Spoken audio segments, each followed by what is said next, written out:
മഴയിൽ പൂത്തത് ഭാഗം 2. വയനാട്ടിലെ രാവുകൾക്ക് തണുപ്പ് കൂടുതലാണ്, പ്രത്യേകിച്ച് മഴ കഴിഞ്ഞ രാവുകൾക്ക്. അർജുൻ്റെ വണ്ടി മേപ്പാടിയിലെ ചായത്തോട്ടത്തിലൂടെ പതുക്കെ നീങ്ങി. പിൻസീറ്റിൽ മീര ജനാലയിലൂടെ പുറത്തേക്ക് നോക്കിയിരുന്നു. നെറ്റിയിലെ ബാൻഡേജ്, കയ്യിൽ ആ നനഞ്ഞ സ്കെച്ച് ബുക്ക്. വീട് എത്ര ദൂരമുണ്ട് അർജുൻ ചേട്ടാ? അവളുടെ ശബ്ദം താഴ്ന്നതായിരുന്നു. 10 മിനിറ്റ്. അർജുൻ വേഗം മറുപടി പറഞ്ഞു. കള്ളം. അവൻ്റെ വീടും മീരയുടെ വീടും തമ്മിൽ 5 വർഷം കൊണ്ട് പിരിഞ്ഞ ദൂരമുണ്ട്.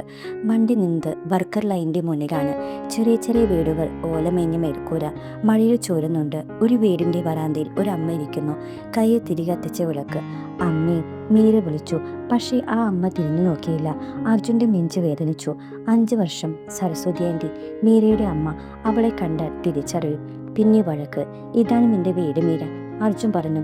നീ ഇവിടെ തന്നെയാണ് താമസം? നിന്റെ അമ്മയോ? മീര ഇറങ്ങി.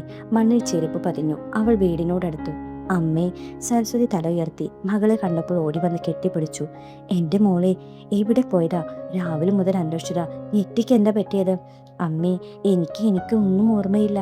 മീര കരഞ്ഞു. സരസ്വതിയുടെ കണ്ണ് അർജുനിലേക്ക് പോയി. ഒരു നിമിഷം ആ കണ്ണുകൾ വിടർന്നു, പിന്നെ പെട്ടെന്നടഞ്ഞു. ആരാ ഇത്? അവൾ ചോദിച്ചു. ശബ്ദത്തിൽ തീ. ഞാൻ അർജുനാണ് ആൻറ്റി. റോഡിൽ വെച്ച ആക്സിഡൻറ്റ്. ഞാൻ ഹോസ്പിറ്റലിൽ കൊണ്ടുപോയതാ. സരസ്വതി ഒറ്റ വാക്കിൽ തീർത്തു. നന്ദി, നിങ്ങൾക്ക് പോകാം. അർജുൻ പോയില്ല. ഞാൻ നാളെ വന്ന് വിവരങ്ങൾ അന്വേഷിക്കാം ആൻറ്റി. ആവശ്യമില്ല. സരസ്വതി വാതിലടച്ചു. വണ്ടിയിൽ കയറുമ്പോൾ അർജുൻ്റെ കൈ വിറച്ചു. 5 വർഷം മുമ്പും അങ്ങനെയാണ് നീ ഞങ്ങളുടെ ജീവിതം നശിപ്പിച്ചു എന്ന് സരസ്വതി പറഞ്ഞത്. രാവിലെ 7 മണി. മീര ഉണർന്നത് അടുക്കളയിലെ പാത്രത്തിൻ്റെ ശബ്ദം കേട്ടാണ്. തലവേദനിക്കുന്നു, ഓർമ്മകൾ ശൂന്യം. അമ്മ ചായ ഉണ്ടാക്കുന്നു.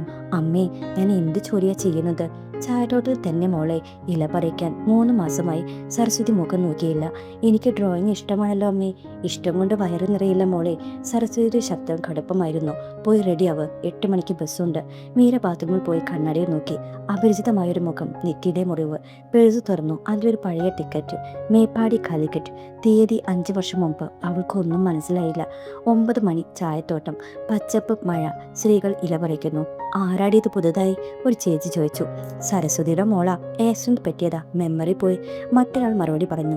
മീരയ്ക്ക് അപമാനം തോന്നി. എല്ലാവരും തന്നെ നോക്കുന്നു. അപ്പോഴാണ് ഒരു വെളുത്ത കാർ വന്നിരുന്നത്. അർജുൻ കയ്യിൽ ഒരു ഫയൽ കൂടെ. ഗുഡ് മോർണിംഗ്, അവൻ എല്ലാവരോടും പറഞ്ഞു. ഞാൻ കമ്പനിയിൽ നിന്നാണ്, പുതിയ ഫാക്ടറിയിൽ മാനേജർ, സൂപ്പർവൈസർ. അയ്യോ സർ, വന്നോളൂ. അർജുൻ്റെ കണ്ണ് മീരയെ തേടി. കണ്ടു. ചായയില പറിക്കുന്ന കൈകൾ, നനഞ്ഞ മുടി. ഹൃദയം പിടിച്ചു. 5 വർഷം മുമ്പ് അവൾ കോളേജിൽ സ്കെച്ച് ചെയ്യുന്നതാണ് കണ്ടിരുന്നത്. ഇന്ന് നീ. അർജുൻ അടുത്ത് ചെന്നു. മീര തല ഉയർത്തി. നിങ്ങൾ? ഞാൻ അർജുൻ, ഇന്നലെ ഹോസ്പിറ്റലിൽ. ആ, നന്ദി. മീര തല താഴ്ത്തി. ഞാൻ പഠിക്കുന്നുണ്ട് ഇവിടെ. അർജുൻ നോവോടെ നിന്നു. ഉച്ചയ്ക്ക് ഭക്ഷണം കൊണ്ടുവന്നു? ഇല്ല.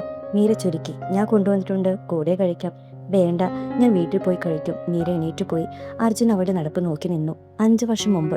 അർജുൻ ചേട്ടാ, ലഞ്ച് ബോക്സ് തരൂ എന്ന് ഓടി വന്നിരുന്നതാണ്. രാത്രി. അർജുൻ വീട്ടിൽ ഉറങ്ങുന്നില്ല. മീരയുടെ വീടിന് നേരെ ജനാലയിലൂടെ നോക്കുന്നു. വിളക്ക് കത്തുന്നുണ്ട്. അകത്ത് സരസ്വതിയും മീരയും സംസാരിക്കുന്നു. ആ പയ്യൻ ആരാ മോളെ? സരസ്വതി ചോദിച്ചു. അറിയില്ല അമ്മേ, അയൽക്കാരനാണെന്ന് പറഞ്ഞു. അയൽക്കാരെ? സരസ്വതി ചിരിച്ചു. ശ്രദ്ധിക്കും മോളെ, ചില ആളുകൾ നല്ലവരായി നടിക്കും. മീര ഒന്നും പറഞ്ഞില്ല.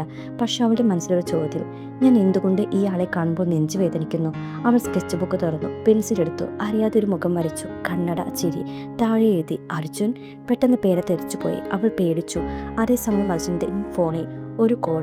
അർജുൻ, നീ എവിടെയാ? ആനയുടെ ശബ്ദം കൊച്ചിയിൽ നിന്ന്. ഞാൻ വയനാട്ടിലുണ്ടാനി. ഒരു പ്രൊജക്റ്റ്? അതോ പഴയ പ്രണയമോ? ആനി ചിരിച്ചു. ജാഗ്രത. MLA അച്ഛൻ ചോദിച്ചാൽ ഞാനൊന്നും അറിയില്ല. ഫോൺ കട്ടായി. അച്ഛൻ ജനലോട് അയച്ചു. പുറത്ത് വീണ്ടും മഴ. മീരയുടെ വീട്ടിൽ വിളക്കടഞ്ഞു. പിറ്റേന്ന് രാവിലെ. മീര ബസ്സിനായി കാത്തു നിൽക്കുന്നു. മഴ. കുടയില്ല. ഒരു കാർ വന്നു നിന്നു. അർജുൻ, കയറൂ. അവൻ കുട നീട്ടി. വേണ്ട.